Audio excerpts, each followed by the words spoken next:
the rose garden. I was driven by passion and desire, and I was willing to lose everything for love. But why was I so naive and impulsive? It is true that I had different beliefs, and I grew up in a different environment and country. The fairy tales were read as bedtime stories, and girls were told war princesses before they could know what are those. Probably that's why I felt more familiar with certain periods of time from the past, and the Victorian period was an intriguing time to me. Some of those aspects remained imprinted in my genes, carrying emotions through time, without being aware of what was actually going on. I saw it as a pretty period with ballrooms, rose gardens, and young girls with beautiful dresses, waiting to be seen, and marry a wealthy prince. But in those times, there were a lot of unknown and hidden aspects that I wasn't aware of until very late. For example, knowing the meaning of love was forbidden before marriage, and the price was too high to risk it all. With all the risks and consequences,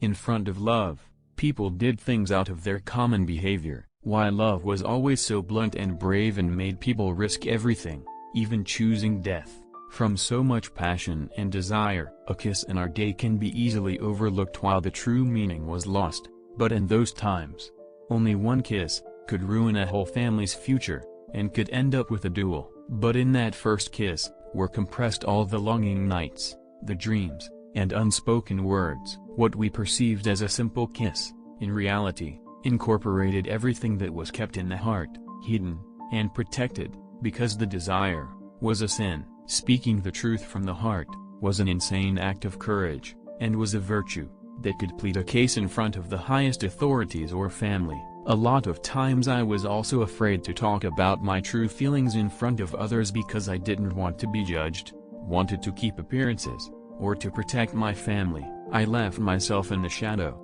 and accepted what I was told, because it was hard to stand up in front of a fire that could ignite at any time. Nobody wanted to see the moment when a storm met a volcano, but sometimes, it was impossible to take a different route and the only way out was through it. The truth created disturbance and catharsis in my life, and sincerity hurt when everything was told too bluntly. I chose to lie instead of telling the truth because I feared being hurt. I didn't try to look different, and I didn't want to get back to the times when I was betrayed, because another name or status wouldn't give me a new and fresh start. I had a past, and I had flaws, but nothing made me more perfect than my imperfections accepted. I cared for others more than I loved them, but the most important was to have friends, and enjoy the moments spent together. Love was full of passion, but it consumed like a chemical reaction in a matter of moments. But friendship burned on the back burner and kept it warm and secure,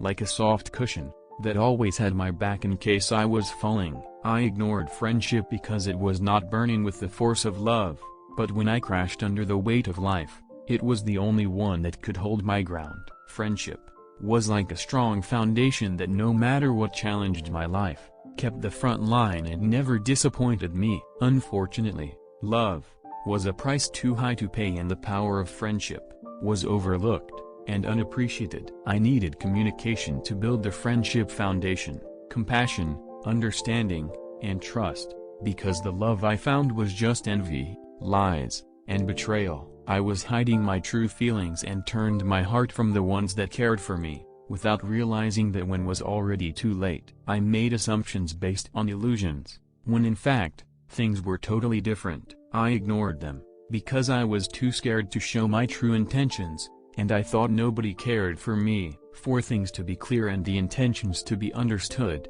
I thought I only needed an honest sentence, a look, or a kiss. But I met the same illusions I was fed from the fairy tales I knew so well. Unspoken words were confusing and made things look different than their true meaning. The honest ones were overlooked and not appreciated. The anger and disappointment I felt regarding situations were coming from my questions, because I was just helpless and confused. Sometimes I avoided someone's presence thinking that I would protect them from being hurt, without realizing that what hurt the most was silence. When I caused misery, I was afraid to continue with any sort of action, thinking that one more drop could overflow it and lose everything. The clarity and communication lifted from my shoulders years of all the burdens I felt for so long. Honesty didn't make me weak, but stronger. because courage was passed by from a generation of souls that tried, and never succeeded, and not from the ones that never even tried. Luckily, we evolved from a Victorian time when women put their dreams and desire in a closed chest, to strong ones, that could accept failure, deal with loss and betrayal, and still kept their heads up, and kept going through all the obstacles that love came with. I have been looking for love based on those stories, when Prince Charming was supposed to come and rescue me, just to realize that the only one that could save me, was myself, and he was not coming anymore. I had to recreate the fairy tales in my mind, and made the little me accepted that women were never meant to be only decorations and be kept at home as trophies, and real life happened outside of the rose garden and ornated ballrooms.